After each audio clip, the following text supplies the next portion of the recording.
Next up on the broadcast, Congressman Robert Aderholt of Haleyville is back in studio with us. Congressman, nice to see you again. Thank you, John. Good to be with you. Welcome back to Capitol Journal. Thanks. Congressman, let me begin with our condolences. You recently lost your father, retired Judge Bobby Ray Aderholt, who was beloved and legendary in the legal community up in Winston County. Yeah, thank you. It's been a tough summer for us. He was diagnosed back early summer with cancer, and so it was sort of a short time period, but really he's the reason I guess I'm in politics. He first ran for office when I was 5. Honestly, I don't remember too much about that race, but then he ran again when I was 11. And this was actually in 1976 when it was the Carter and the Ford race. Gerald Ford, of course, had was put into office because he was elevated from vice president and then became a president. And Jimmy Carter ran, and of course he was a southerner that was running. So that was a tough race for my dad to run as a Republican in 1976. But he actually won in 76, and I was just at an age where I got sort of interested in politics at that time. And even though I did not go down the judicial path that my dad went down, went more the legislative path. But that really stems back from my time with my dad, and just following him around and campaigning, just the old-fashioned way that people used to campaign. Well, our condolences and thoughts and prayers go out to you and Thank your you. family. Thanks so much. Congressman, let's talk about a rally that was being held in Washington this weekend. You obviously aren't there, but it was a rally designed to support those who were arrested and accused in the Capitol uprising back in January. Well, it's that's, of course, I'm like you. I'm seeing the news reports. I don't know a lot about a lot of the inside scoop that's what's going on, because I'm not sure anybody does. But certainly, as someone who was there on January the 6th and who was in the building at the time, it is a interesting time to. I'm very much supportive of people that they need to let their opinions be known. They need to show that they believe strongly in a particular issue. But anybody that wanted to do violence, and I think that's where we have to draw the line. Congressman, let's turn to the president's vaccine mandate. You have been very outspoken against this idea, as I'm sure you've heard many Republicans in Alabama have been. Governor Kay Ivey has been one of the Republican governors who've stepped up to say she will try to stand in the way of this mandate in any way possible. The Attorney General of Alabama, Steve Marshall, has said that he is planning to sue over this issue. You have also said you felt like this was extreme government overreach. Well, it is, and when it really crosses the line, we get in the private sector. Obviously, if President Biden wants to mandate regarding the employees of the federal government, and when I say the executive branch, there you could make an argument for that. But when you go in and cross the line to say private individuals or private companies have to abide by a certain mandate, then I think that's where it's a bridge too far. And so I do think there'll be lawsuits filed. I think that before this really gets off the ground, that there could possibly be a stay, so that will not even to go into effect. But regardless, there will be lawsuits, I believe, because I think this is an overreach of the federal government. And obviously, I'm not anti-vaccine. I was vaccinated early on, when just shortly after I was able to get the vaccine, I got it. I just took my mom to get her booster, so really her third shot. And I'm planning on taking a booster when I can have an opportunity to get it. So I encourage everyone to get it. But obviously there's some people, because of health reasons and because of other reasons, don't want to take it or can't take it. And I think that they should be protected. So in supporting vaccinations, you also support personal choice. It should be up to the individual whether they're going to take the shot or not, although you strongly recommend that they do. I strongly recommend they do, and I, as a matter of fact, encourage it.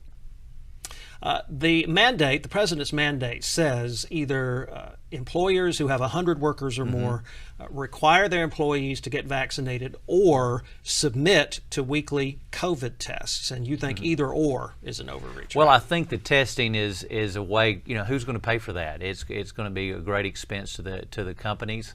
And I think, again, I think we need to do everything that we can, to encourage people to get vaccinated. But when you start mandating this, I think it really starts to backfire. People are saying the government's here to tell me what to do. So I think actually the mandate by the president will actually cause a lot of people to recoil and not get the vaccination. So I think what we need to do, as I've said earlier, I support the vaccine. I really see this as something that was Donald Trump's idea when he was president. He was the one that really made sure that we go fast on a fast track to get a vaccine. And so, matter of fact, I was in Coleman when he spoke in Coleman just about a month ago or less. He there said, talked about encouraging people to get the vaccine. A lot of people want to say that he is against the vaccine, but he's not. I mean, he encourages, and really, if it wasn't for him, we wouldn't have the vaccine. He received the vaccine. He received the vaccine, but again, it's where you have the government mandating and telling people they have to do this or that. Then I think that's where we really have to look at it very carefully.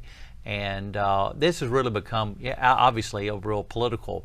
And I think what we need to do is, I think almost some of the liberal news organizations out of Washington don't want people to embrace that are Trump supporters, and they try to really cause some kind of divide between those that would need to get the vaccine and not get, or don't want to get the vaccine.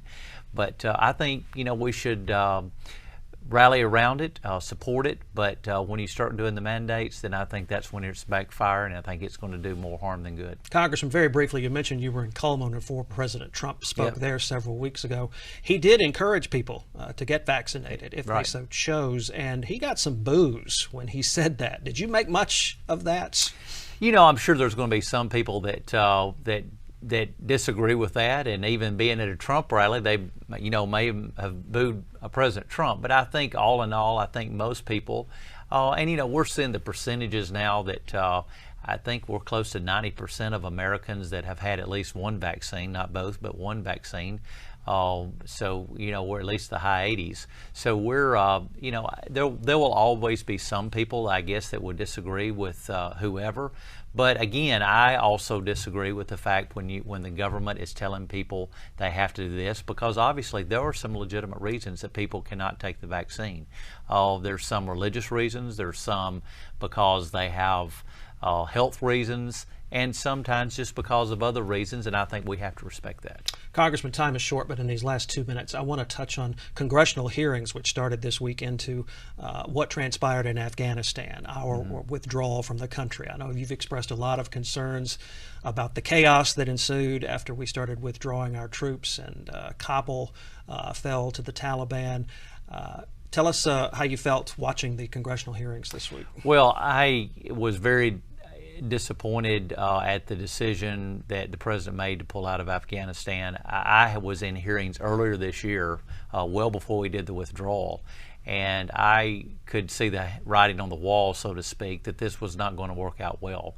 Now, obviously, I was not the only one. There were a lot of people that were saying the same thing, and I think it was a real tragedy for the president to pull out so quickly. Especially with the folks over there that had helped us, with Americans on the ground.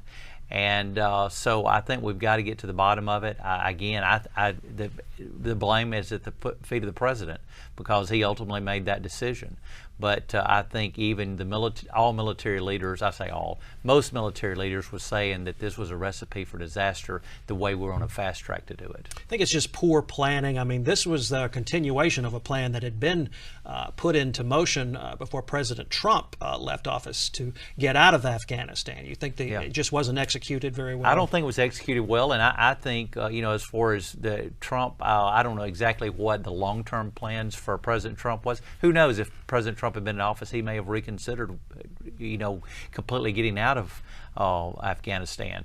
But I think a hasty decision was completely wrong decision by the president. But also, I think that if we could have just left a presence of troops there to keep things at bay, then it may have been a good investment of our money. Now, obviously, we didn't want to be there for decades to come. We'd try to find a way, but right now was just not the time, or the next few years was not a time to pull out the way we did. Congressman Robert Adderholt of Haleyville, it's always a pleasure to have you. Thank you. Thank you. Good to be with you. Thanks for your leadership. And Capitol Journal. We'll be right back.